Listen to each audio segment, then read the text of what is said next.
Good morning students. आज हम circulatory system study करेंगे। सर्कुलेटरी सिस्टम यानी परिसंचरण तंत्र, यह शरीर का एक आवश्यक और अति महत्वपूर्ण तंत्र होता है। यह शरीर के डिफरेंट टिश्यूज़ के मध्य आवश्यक पदार्थों का एक्सचेंज का कार्य करता है। इसके साथ ही यह शरीर में प्रेजेंट सारे ऑर्गन्स को आवश्यक पदार्थ भी उपलब्ध कराता है। सबसे पहले विलियम हार्वे ने 1682 में फंक्शंस ऑफ हार्ट और ब्लड सर्कुलेशन के बारे में बताया था। ब्लड क्या होता है? ब्लड एक फ्लूइड कनेक्टिव टिश्यू है जो कि मीजोडर्म से बनता है। विज्ञान की वह शाखा जो रक्त का अध्ययन करती है उसे हेमाटोलॉजी कहते हैं। हेमाटोलॉजी को जब हम वर्ड को डिवाइड करते हैं, ग्रीक में इसका मतलब होता है, हीम का मतलब होता है ब्लड और लोगोस का मतलब होता है study. That means the study of blood is called haematology. Blood शरीर में सिर्फ ऐसा टिश्यू है जो कि फ्लूइड है।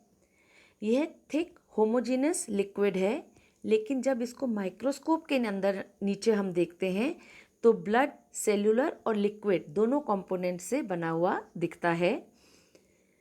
बाकी कनेक्टिव टिश्यूज़ जो हैं जिनमें कोलेजन और इलास्टिक फाइबर्स प्रेजेंट होते हैं वो ब्लड में प्रेजेंट नहीं होते हैं, लेकिन डिसॉल्व्ड फाइब्रस प्रोटीन्स जो हैं फाइब्रिन स्ट्रैंड्स के रूप में इसमें ब्लड क्लॉटिंग के टाइम पे नज़र आते हैं। ब्लड की प्रॉपर्टीज़ क्या हैं? ब्लड का कलर हम देखें तो वो हमें दो तरह का रंग दिखता है। जब वो आर्टरीज़ में बह रहा होता है तो उसमें ऑक्सीजन की मात्रा ज़्यादा होती है, इसलिए वो ब्राइट रेड कलर का दिखता है। लेकिन जब वो वेन्स में होता है तो वो डार्क रेड कलर का दिखता है, क्योंकि इस समय उसमें कार्बन डाइऑक्साइड की मात्रा ज़्यादा होती है। बॉडी का 8% बॉडी मास जो है वो इसमें ये ब्लड फॉर्म करता है। पीएच जो है इसका वो स्लाइटली एसिडिक होता है और टेस्ट इसका सॉल्टी होता है। 38 डिग्री सेंटीग्रेड जो है वो इसका टेम्परेचर होता है और विस्कोसिटी जो है इसकी वो 3 to 4 times more viscous than water ये होता है। बॉडी में 5.6 लीटर्स ब्लड जो है वो प्रेजेंट होता है। ब्लड जो है वो दो कॉन्स्टिट्यूएंट्स में डिवाइडेड होता है, नॉन सेल्यूलर एंड सेल्यूलर। यहाँ पे हम देखेंगे non cellular plasma and cellular जो है वो फॉर्म्ड एलिमेंट्स। फॉर्म्ड एलिमेंट्स हम देखते हैं तो उसमें हमें 3 तरह के एलिमेंट्स दिखते हैं, leucocytes, platelets and erythrocytes. Leucocytes जो है वो फर्दर 2 कैटेगरीज में डिवाइडेड होता है, ग्रेन्युलोसाइट्स में और ए ग्रेन्युलोसाइट्स में। ग्रेन्युलोसाइट्स फर्दर सब डिवाइडेड होते हैं न्यूट्रोफिल्स, इओसिनोफिल्स एंड बेसोफिल्स में, और ए ग्रेन्युलोसाइट्स जो हैं वो लिम्फोसाइट्स और मोनोसाइट्स में। इन सब के बारे में हम अब आगे अभी पढ़ेंगे। प्लाज्मा जो है उसको हम देखें तो उसमें अमीनो एसिड्स, उसमें nutrients, nitrogenous waste, electrolytes, gases and proteins present होती हैं। प्रोटीन्स 3 तरह की होती हैं, एल्ब्यूमिन, फाइब्रिनोजन एंड ग्लोब्यूलिन। सबसे पहले हम स्टडी करेंगे इरिथ्रोसाइट्स। इरिथ्रोसाइट्स जो हैं उनको हम आरबीसी भी बोलते हैं या रेड ब्लड कॉर्पसल्स भी कहते हैं। यह सर्कुलर, बाइकॉन्वेव और ई न्यूक्लिएटेड सेल्स होते हैं। ई न्यूक्लिएटेड मानी इनमें न्यूक्लियस प्रेजेंट नहीं होता है। इनका साइज़ हम देखें तो ये 7 माइक्रोन मीटर इन डायामीटर होते हैं और 2.5 माइक्रोन मीटर इन थिकनेस होते हैं। 5.1 से 5.8 मिलियन आरबीसी पर क्यूबिक एमएम अडल्ट मेल में होती हैं और 4.3 से 5.2 मिलियन क्यूबिक एमएम जो है ये फीमेल, अडल्ट फीमेल में प्रेजेंट होती हैं। इनका एवरेज लाइफ स्पैन जो है या सामान्य जीवन काल जो है वो 120 डेज का होता है। ल्यूकोसाइट्स जो हैं, जिसे हम वाइट ब्लड कॉर्पसल्स भी कहते हैं, यह कलरलेस होती हैं, न्यूक्लिएटेड होती हैं, यानी कि इनमें न्यूक्लियस उपस्थित होता है, एमीबॉइड होती हैं और फैगोसाइटिक सेल्स होती हैं। अमीबॉइडल मूवमेंट की वजह से ये ब्लड कैपिलरीज में स्क्वीज आउट हो जाती हैं और इस फिनोमिना को डायपेडेसिस कहते हैं। ये 8 से 15 माइक्रोमीटर तक होती हैं। 5000 से 9000 WBCs पर क्यूबिक mm ब्लड में प्रेजेंट होती हैं और इनका सामान्य जीवन काल जो है वो 3 to 4 डेज का होता है। मैच्योर WBC जो है उसको हम 2 ग्रुप्स में बांट सकते हैं, ग्रैन्युलर ल्यूकोसाइट्स जिसे हम ग्रैन्युलोसाइट्स भी बोलते हैं और ए ग्रैन्युलर ल्यूकोसाइट्स या ए ग्रैन्युलोसाइट्स कहते हैं। यह डिपेंड करता है कि साइटोप्लाज्म में इनमें विजिबल ग्रैन्यूल्स हैं या नहीं। सबसे पहले हम लेंगे ग्रैन्युलोसाइट्स। ग्रैन्युलोसाइट्स जो हैं in these corpses the cytoplasm is granular, तो यानी कि ये ग्रैन्युलर साइटोप्लाज्म होता है और न्यूक्लियाई जो हैं इनमें वो बहुत लार्ज होती हैं और इरेगुलर शेप की होती हैं और उनमें 2 या 2 से ज़्यादा लोब्स प्रेजेंट होते हैं। यह बोन मैरो द्वारा प्रोड्यूस होती हैं और स्टेनिंग प्रॉपर्टीज़ के हिसाब से ये कौन सा स्टेन लेती हैं उसके हिसाब से ये 3 तरह की फर्दर डिवाइडेड होती हैं। सबसे पहली होती है इओसिनोफिल्स। ये इनका ग्रैन्युलर साइटोप्लाज्म होता है and they are stained with acid dyes such as eosin. 2% से 3% ऑफ टोटल ल्यूकोसाइट काउंट जो है वो इओसिनोफिल्स का होता है। सेकेंड तरह की होती हैं बेसोफिल्स।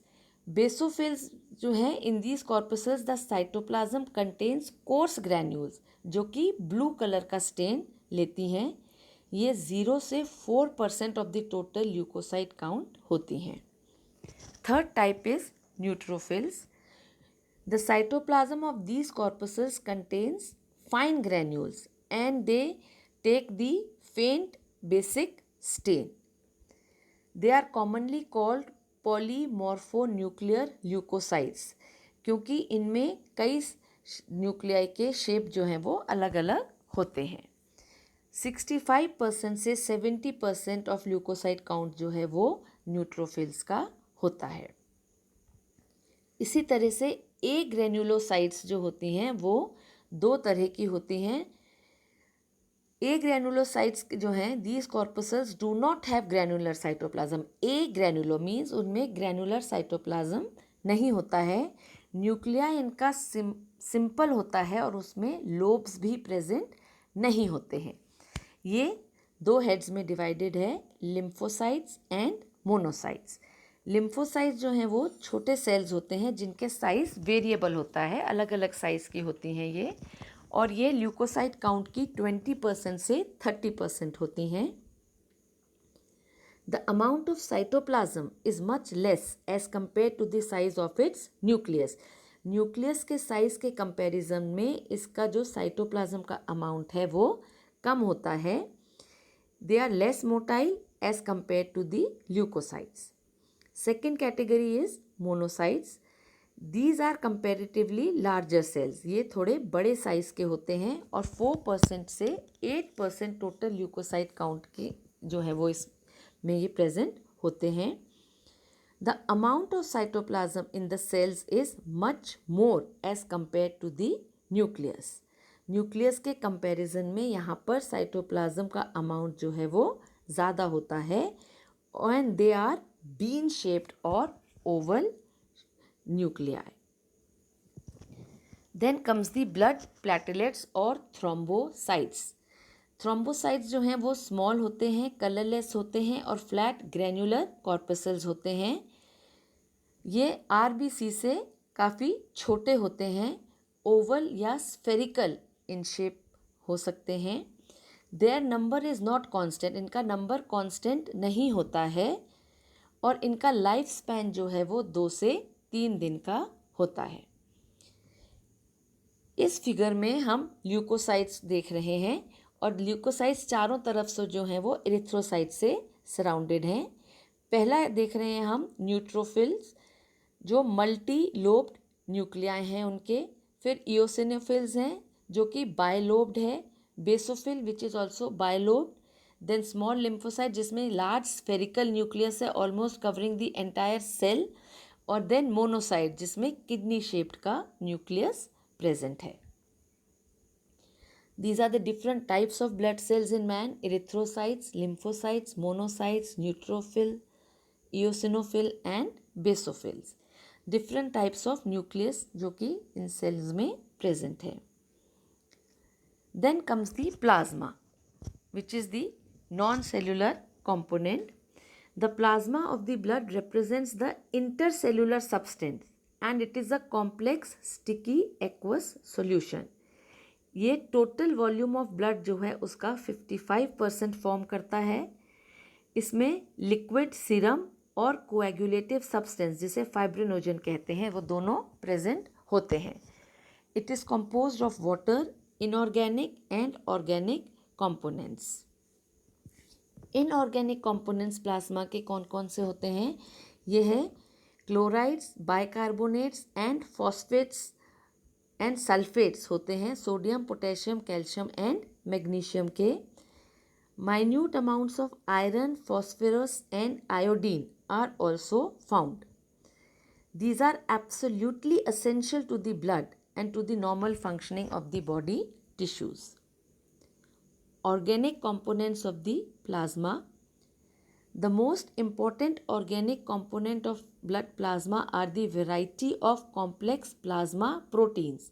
ठीक है, प्लाज्मा प्रोटीन्स जो हैं वो बहुत इंपॉर्टेंट ऑर्गेनिक कंपोनेंट होते हैं प्लाज्मा के। कौन कौन से होते हैं? They are the fibrinogens, the albumins and the ग्लोब्यूलिन्स।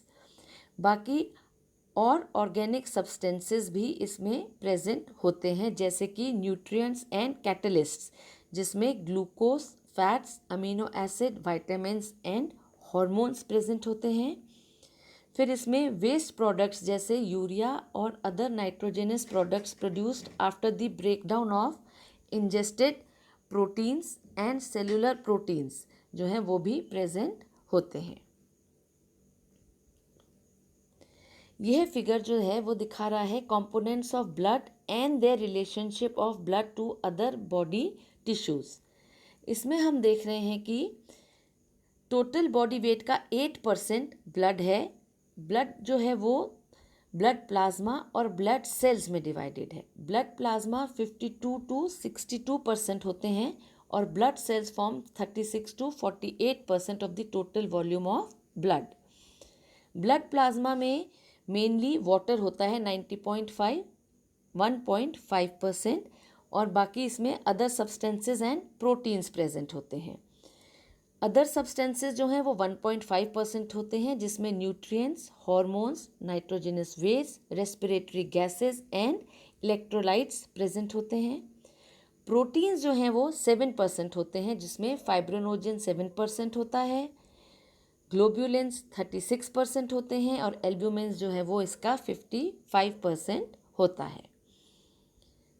Erythrocytes जो हैं वो आगे ब्लड सेल्स में हम देख रहे हैं erythrocytes, thrombocytes and leucocytes. Leucocytes जो हैं वो फिर बेसोफिल्स, इओसिनोफिल्स एंड मोनोसाइट्स।